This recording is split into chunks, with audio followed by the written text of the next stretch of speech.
beautiful artisans. Welcome to my channel, Echo Art with Carmella-T. If you are new, welcome. And if you are not new, welcome back. And so I want to give a shout out right off the bat this morning. I ran across a YouTuber named Byrd Wadhams, W-A-D-H-A-M-S. Her name is Byrd Wadhams. So she has a video out.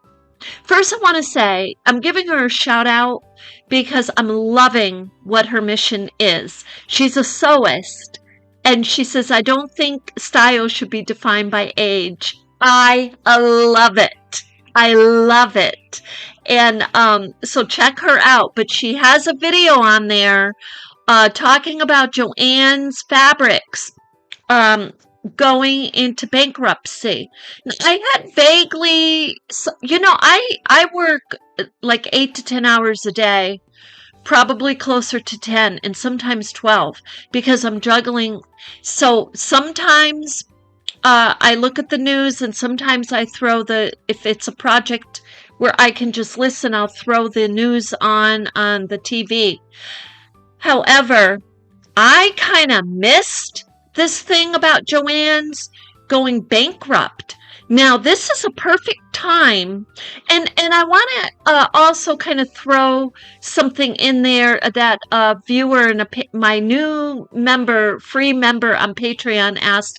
She's like, well, I only have Goodwill. Where can I get fabrics? Can I get them at other thrift shops? So really want to throw this in with the answer, which I hadn't thought of, but Joann Fabrics right now going into bankruptcy, and they're going to be selling all their inventory and everything, turning it over to a new customer somehow, someday. But everything in those clearance bins, if they don't get sold, they end up in the thrift shops. Typically, they end up in the thrift shops, or they might be ending up in some wholesale and trying to be resold again, but they're inching their way towards the landfill. So it's an excellent way to get some fabrics at the same prices, if not lower in this case. So I saw her video this morning. I'm like, oh my God, I got to get to Joann's. And I can't because I have things to do. I have videos to do, projects to edit. It takes time. But today's Thursday, and I think tomorrow morning I can run over to Joann's because they're about 10 minutes from here. So that's another way to get your fabrics. If I'm going to be honest with you, when my viewer mentioned Goodwill, I'm going to be honest with you. We had a Goodwill here that had by the pound.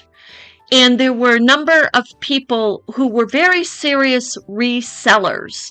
And we were all going to buy the pound.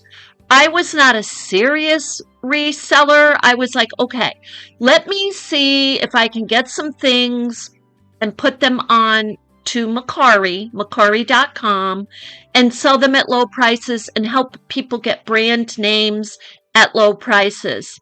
Well, due to a number of factors over there that ended up in the negative for them, it was really the way it was managed. Unfortunately, they had to close it. So that went away. And then when they closed it and I went in the next week to the other side of the store, their pants were $10 and up. I could go over to Old Navy and get a pair of pants. I'm like, no, that's not what I'm about here. No. So I stopped going to Goodwill, needless to say, and now it's been a couple of years, and I really seriously don't go in. The prices are just way. I donate something to Goodwill, and it's worn for a number of years. I don't want you to have to spend $10. I want you to spend a couple of dollars and get a nice pair of pants. So I donate to the other thrift shops, and I go to the other thrift shops because when I walk in, they may have and they may even have a sign, hey, 50% off of winter clothing. A thrift shop here called Heavenly Scents actually had I think it was 2 hours, 2 to 4, and I just happened to see it because it popped up on my phone, and they said everything free. So I went in, and it wasn't full. They were toggling out because they don't want someone to wipe off the racks, like all the clothes off. They don't want one person to wipe off. So they were constantly bringing out the clothes. But I'll tell you something. I got a nice bag. That plaid flannel that I was wearing, that was free. It fits me perfect. It's perfect for art. So that thrift shop has its heart in it. That is what I call a true nonprofit. They were cleaning out inventory. They, instead of putting them in a bin and marking them down a little bit, they just said free. Come on in, help us clean up. We're going to have new inventory Saturday. So, okay, I think that's this Saturday. I don't know. I've been working on Saturdays, so I kind of miss my Saturday thrift. However, I've been getting to the other thrift shops during the week. This is another way to do it. I go to, we have a Habitat here. And for Humanity, I think that's the name of the thrift shop. I always see the Humanity part, or Habitat. But they have every Wednesday, they have senior citizen markdown. Oh, and I was sharing these right here. These is what I got, right? I was sharing these with you yesterday, Wednesday. So, and I was just searching for something that I might use as a backing for our project. Now, the one thing I wanted to add in this intro too, let's say you get a sheet and you're like, in your thrift shop, the sheet is not $1, but it's $3. Cut the sheet in half. Cut it in half. You can use part of that sheet for your backing and the other for your base and the other part for your backing. That's an idea. That's how I started out. I was really just working with what I had. And so that's an idea. And let's see here. So I hope that helps out. When you go looking for fabrics in the thrift shops, each thrift shop I find is different. And if I don't see it, I ask. Like I went into a thrift shop in another part of town here that I don't typically go in. And again, it's extremely expensive. It's like I tiptoed in there. I tiptoed. And I asked her, I said, do you have any scrap fabric? And I never would have found it on my own. And I didn't even purchase any. I was just checking it out to see what they had. And they didn't have too much. However, they did have some. And there's another thrift shop way up, actually up near Milton Artists Guild. It's a Milton thrift shop. They have tons of fabric. Like you walk in and you see fabric, and they have bins of it. So now, before you go to these thrift shops that are a town over, give them a call and ask them if they have scrap fabrics. If they say, huh, then they probably don't. They don't even know what you're talking about. Or if they're new, ask for the manager. Anyway.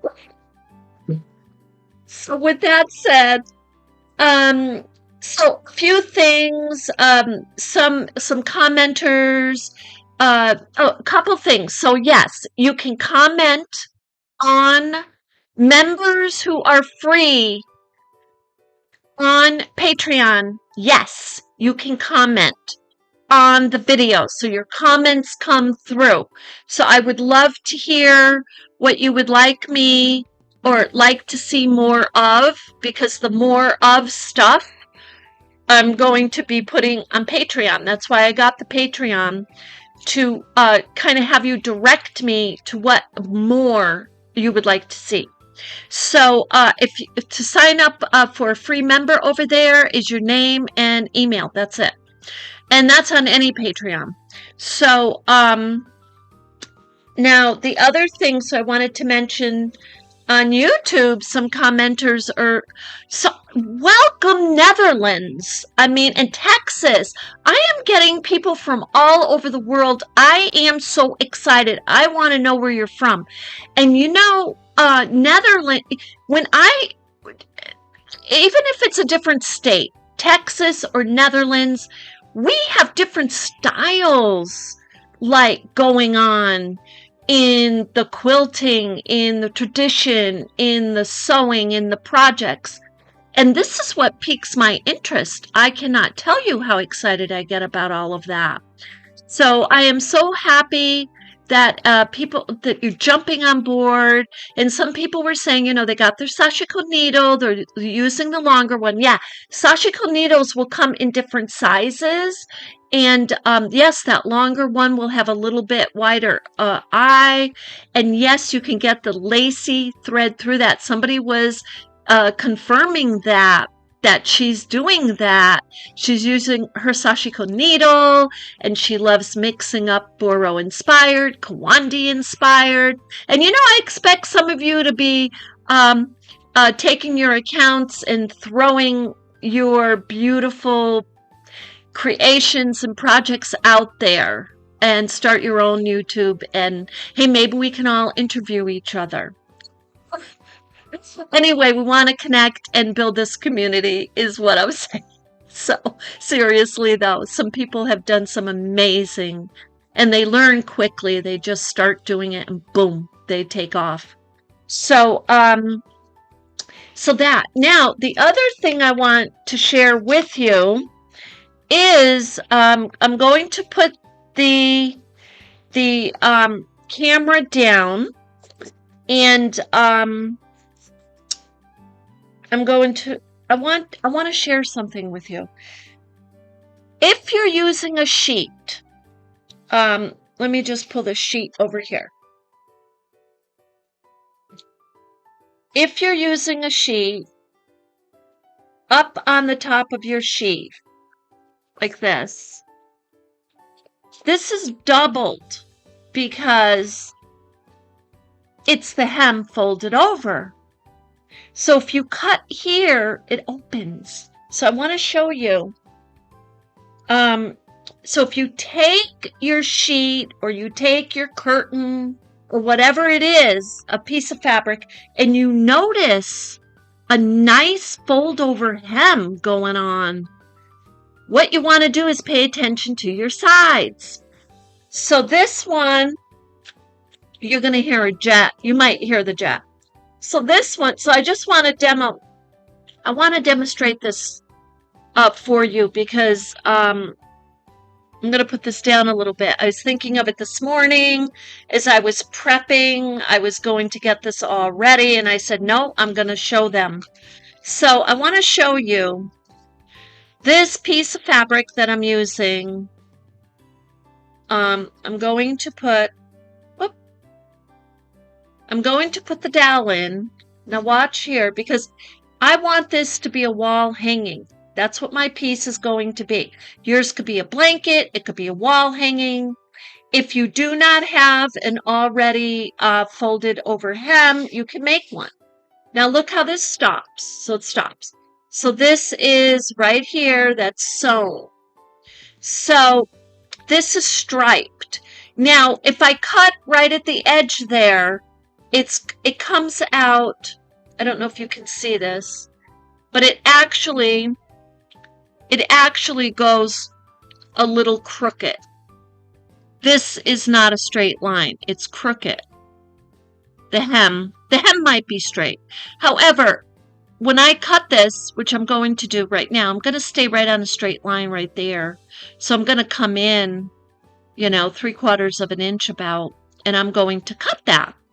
And when I cut that, I'm going to be able to put my dowel through. So now don't be afraid to cut it. If you're afraid, I'm going to take my dowel out. If you're afraid that this part is going to come unsewn, you can always baste it a little bit or just re-sew it. You're going to be sewing anyway. So that will, but if you want to focus on it, make sure it's sewn so there's no loose, anything loose, any loose threads coming out. So anyway, I'm staying right on the line. I'm staying nice and straight, but I came in a little, and this is how I'm doing it. If it's a little jagged, see, I'm going to do my backing. I'm going to do back to front. So I'm not worried about the jags. But if you're going to do a fold where you fold this, which you could fold this and do a back to back, you could do that. But anyways, just giving some thought to your project before you dive right into it. It is super duper easy. Okay, where did I get the dowels? So I got the dowels at Home Depot.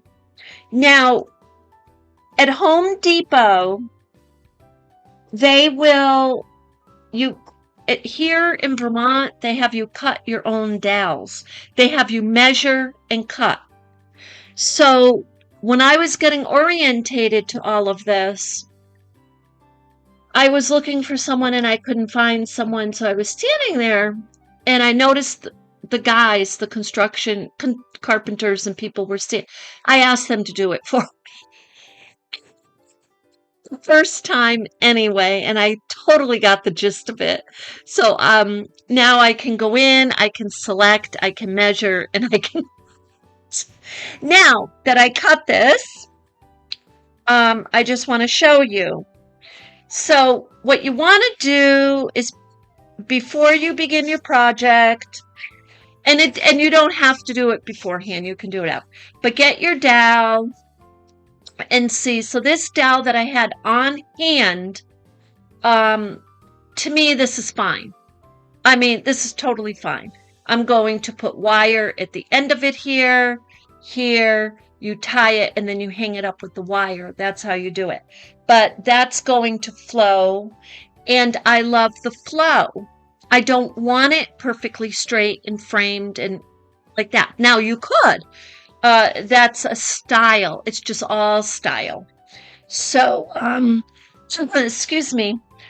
So my son handed me a candy and said, when you start losing your voice, because I said, when I lose my voice, I sound like a horse. He says, here, take a piece of candy.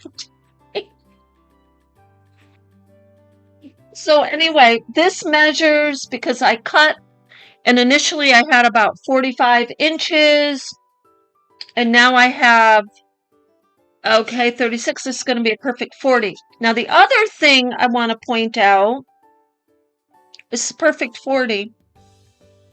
By the time we put our fabrics on here and we sew, now I'm not sewing it like the one on the wall where I lost a few inches, and I was totally fine with that. When I do shibori, I know I'm going to lose a few inches.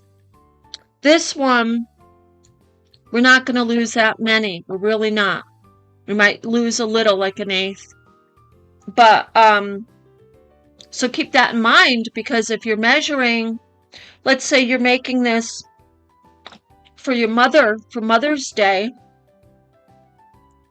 and you want it to fit her bed, and you've measured her bed, make it a little bit, give it an extra inch all the way around, because that way, when your stitches are pulling a tiny bit, it won't be a drastic change in measure. If you measure it to the T, and then it pulls up a little, and it's not going over that curve of the bed completely, that you may notice that, and maybe no one notices it, but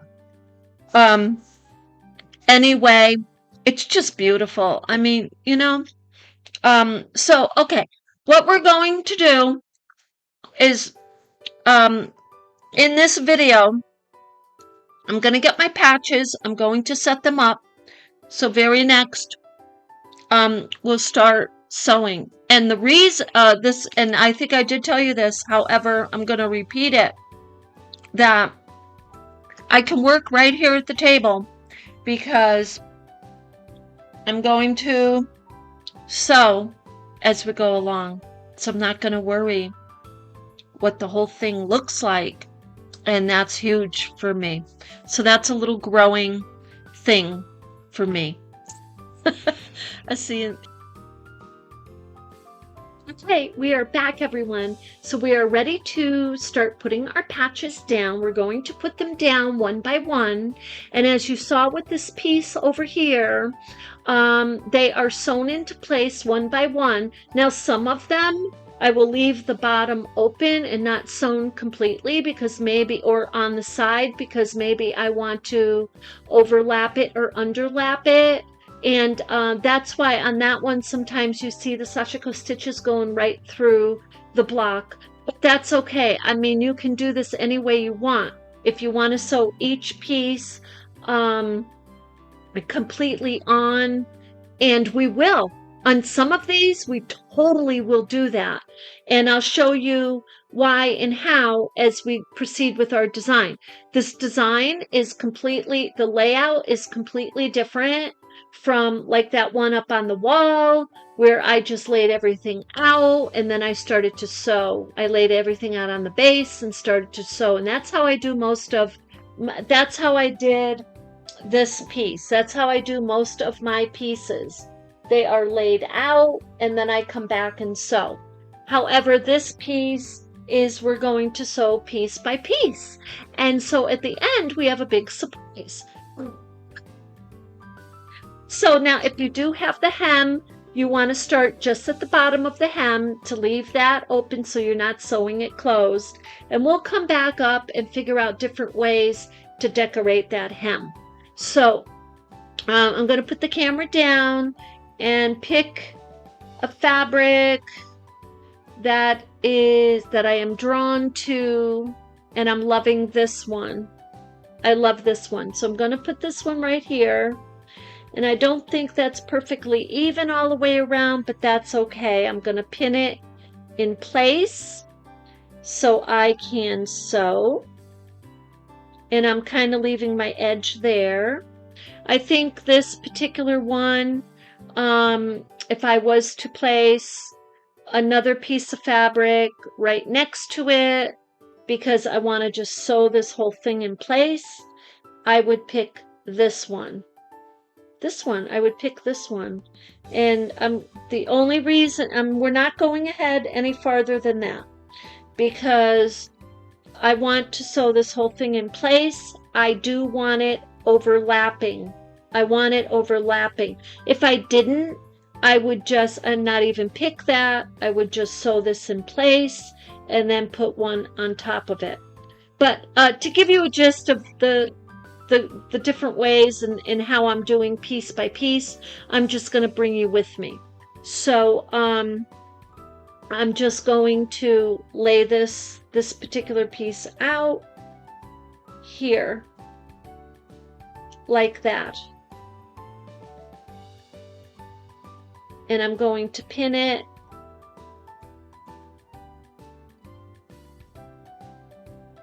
And I'll show you, because we are doing piece by piece. We're not doing Sashiko stitching all the way through, not like you've seen me doing, and not even close.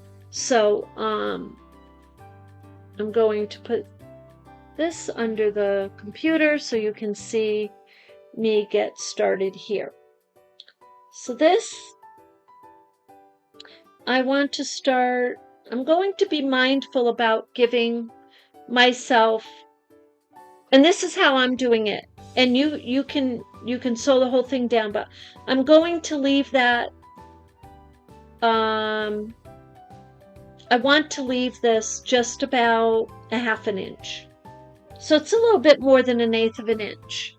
And the only reason is because I feel like I might want to put a piece of fabric under it. Maybe I don't. And if I don't, then I just sew it close. And you see I did several stitches at a time of Sashiko stitching. Sashiko stitching, you push the needle through.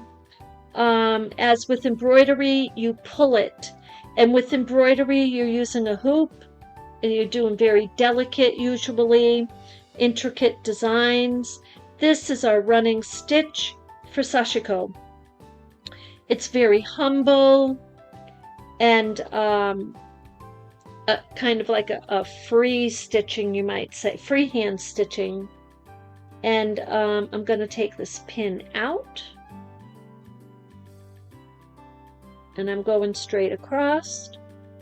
I'm staying on my edges. This is the huge, big difference between overstitching freehand with horizontal and vertical stitches and doing a running stitch along the edges to make your patchwork quilt. Whoops. I have to really have this in front of me straight so I can not be too much on an angle here. Now, what makes this so adorable, in my opinion, and you're going to see in a second. Okay, so here I have a couple of different fabrics to sew through. So I just want to be mindful of that.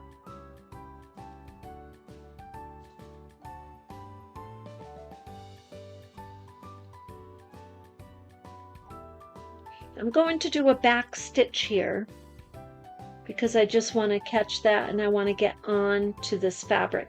So I'm going to turn this. I'm going to turn my whole piece.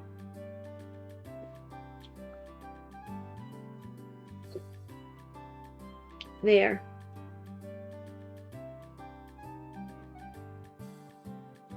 You know, when you move your pieces around, sometimes the back side of that gets caught under here and you could sew it. I've done that. Anyway, I'm going to go down here now and go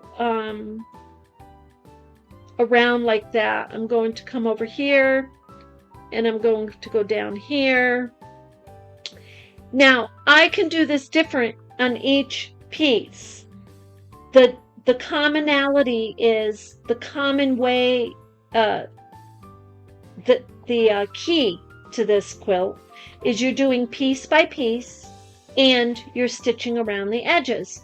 Now, like I said, if you want to come back around and do more intricate designs, or you want to make an intricate design of the piece before you even put it on, you certainly can do that. There's no rules. There's your rules and your expression of your artistic expression and creativity. But what makes that quilt so humble and so adorable is that you're working on the edges and you're bringing these designs out. That's what makes it just so adorable.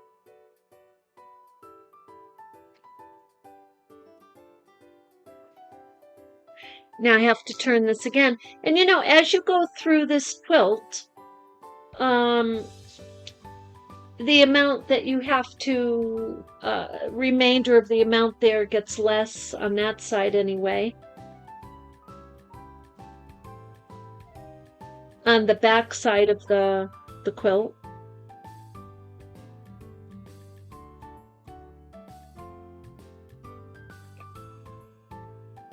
Now, you could be a little strategic here because you know, as you go through this and with practice for sure, it's not even a second thought. But as you're getting used to it, it is that you have space here. So you know you're either going to be putting a piece of fabric on top of it or coming underneath. But this and this will get sewn. So with that said, I'm going to leave this here And I'm coming back up here, and I'm going to add my next piece. Now, let's see what I want to choose here. I love this piece. I love it. It's a little small, but we're going to go for it.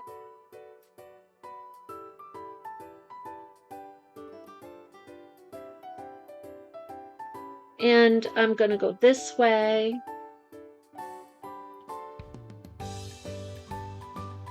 And I am sewing completely. I'm going to sew.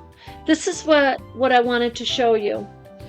I know with this piece, I definitely want to sew straight around that. I do. So here, without laying out the entire quilt, there's nothing that says we can't pick another couple of fabrics at this juncture, because if you sew this completely around, the next piece automatically is covering those stitches. So, and I know that. So I want to pull a piece. Now this is rather large. I love this fabric, but this is rather large. So I am going to, I want to use this again in this quilt.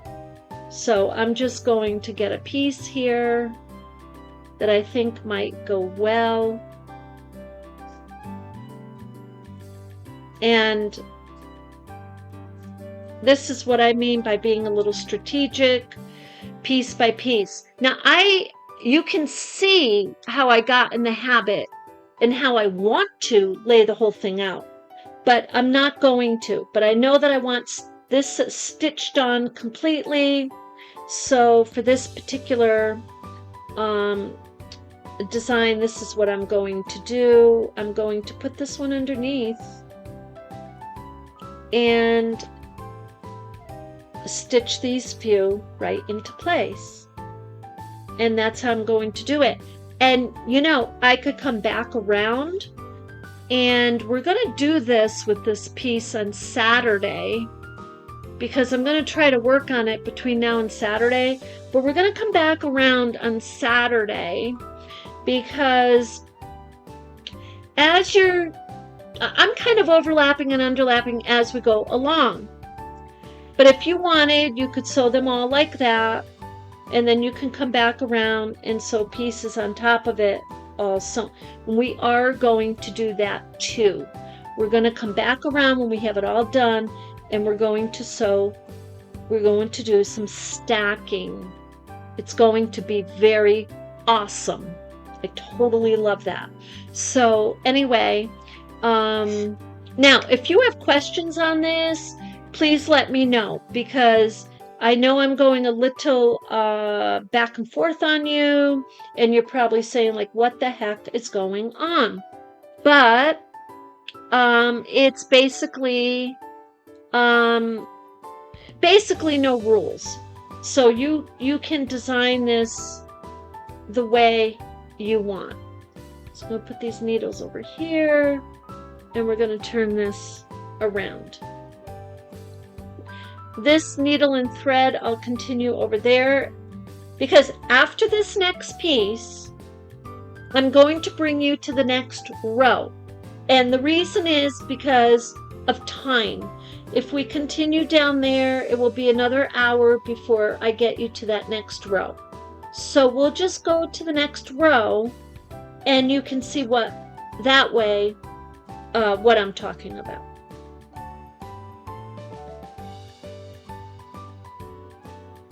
And I pull these nice and snug.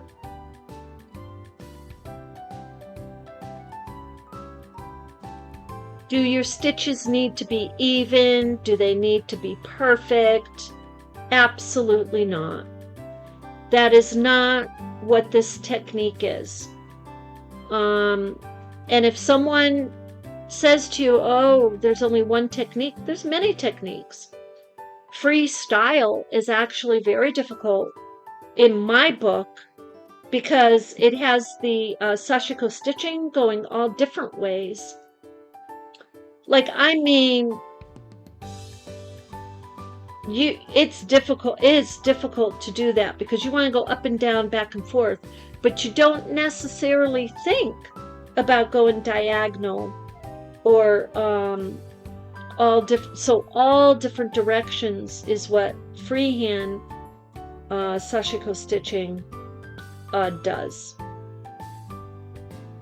And that's beautiful. It's just, you see that. I've done that on my bracelets and on some of my patches.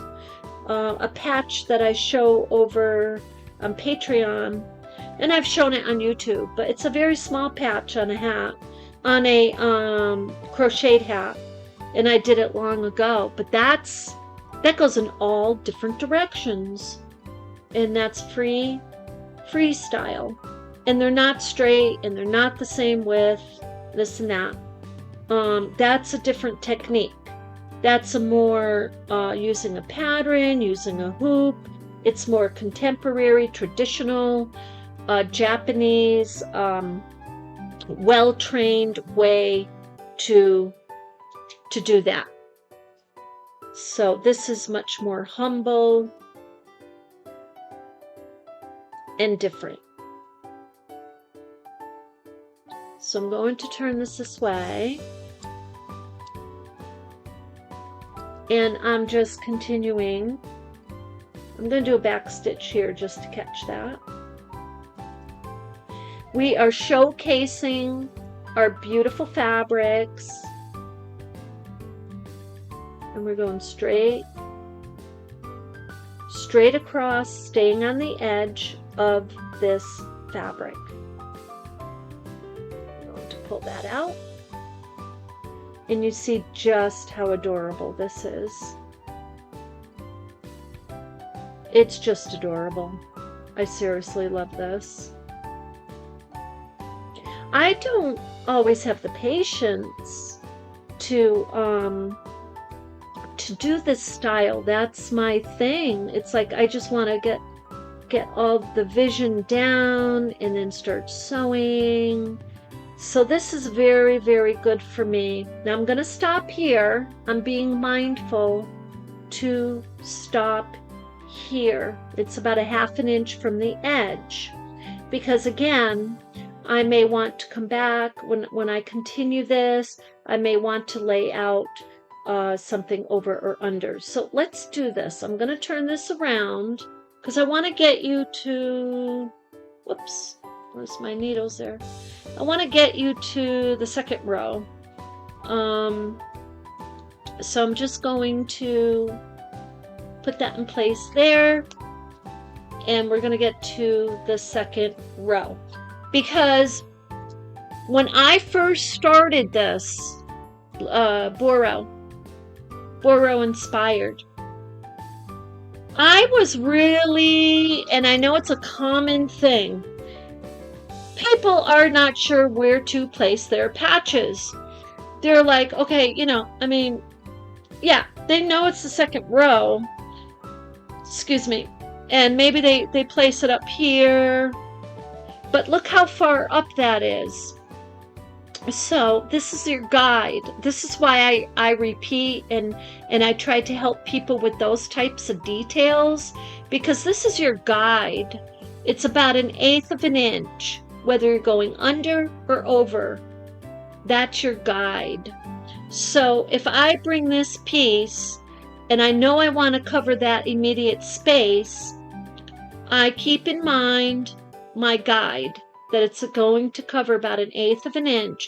Now, you could have the option to go all the way up, but you're covering up the whole piece and you're losing track of covering this space, and then you might have another space.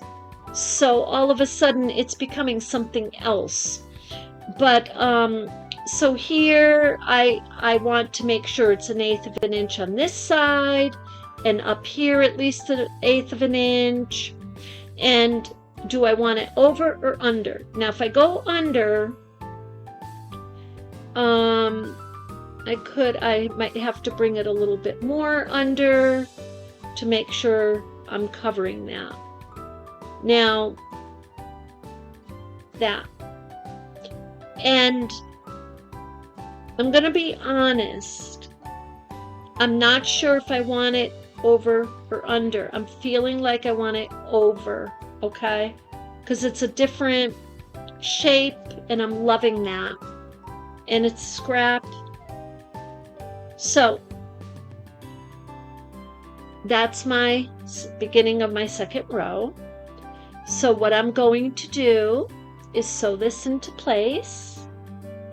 And with this particular shape and all of that, I know I want this to come right like that.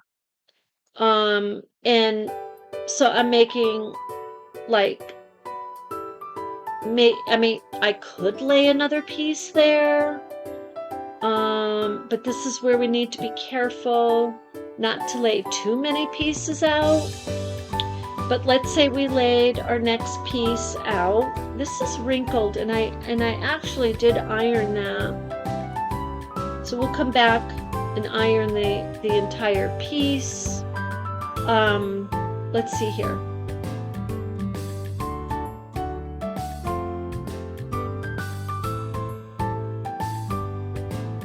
I guess that's the correct side.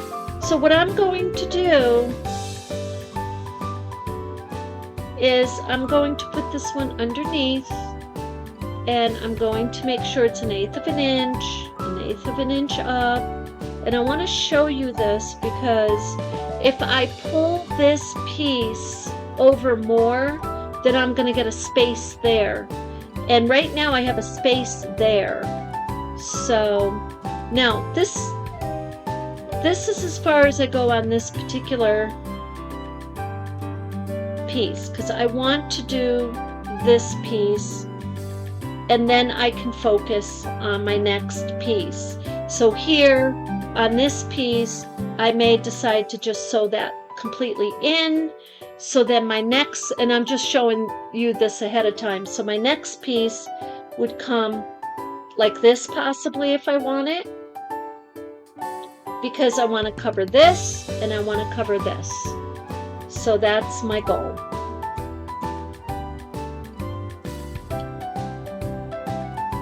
I'm not laying those down yet though, but that's, I'm going to show you. I'm going to sew this now. It's not difficult. What might be throwing you off a teeny tiny bit is that I'm making strategic decisions going along. But doing this piece by piece, it is a challenge. So I'm going to sew this right along its edge. And before also I go too far with like playing with pieces and designing, I want to make sure I'm getting these pieces sewn down. But I'm pretty much showing you because I'm trying to show you how you might want to be, what you want to be mindful of. So that's why I'm kind of showing you a little bit like this. But piece by piece, this one is sewn in. And if I didn't do what I just did, like lay that ahead, what I would have done here is just stop my sewing here and come straight across. But I already laid that in place, so I'm going like this and stitching it all the way through.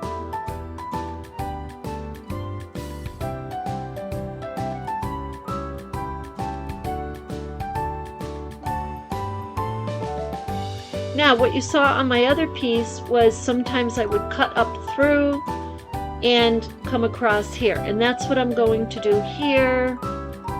Almost like taking a little shortcut, you might say. I'm going to turn this. The key is to just get your edges sewn. Whoops. There. I'm going to lose my needle. I'm running out of thread here. So I'm going to come straight up here.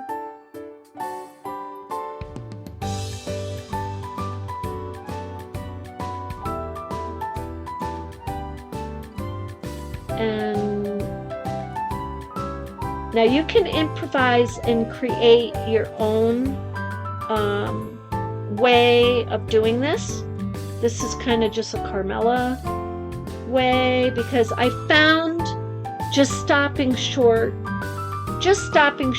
of the end of the fabric piece just gives me that allowance to lay that next piece and overlap or underlap. So this thread is done. That's completely done. So I'm going to pull that through, put a gentle knot back there, and pull it through.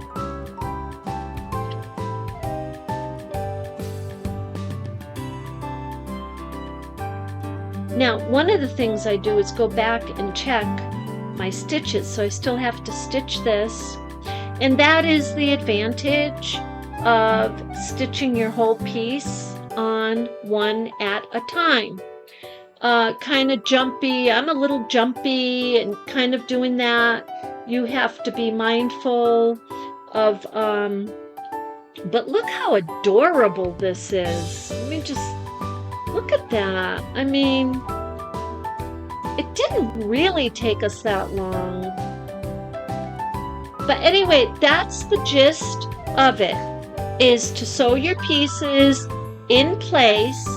If you want to play with the idea of laying a piece underneath that piece you're working on or laying it on top, just don't sew all the way to that edge.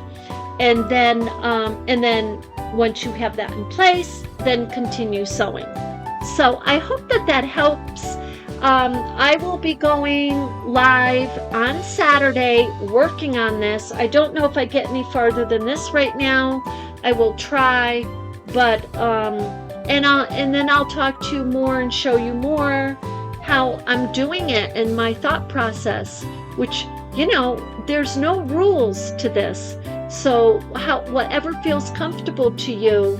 But the trick is, and the technique is, one patch at a time around the edges. Now, if you do lay your whole design out and you're going back and sewing around the edges, it might be a little difficult to keep them in place. That's the only thing I draw caution to. However, the effect and the aesthetics, they're very different from this type of overstitching, Sashiko stitching we've been doing, vertical and horizontal. So anyway, I hope that helps, and I will see you Saturday. Keep your comments coming.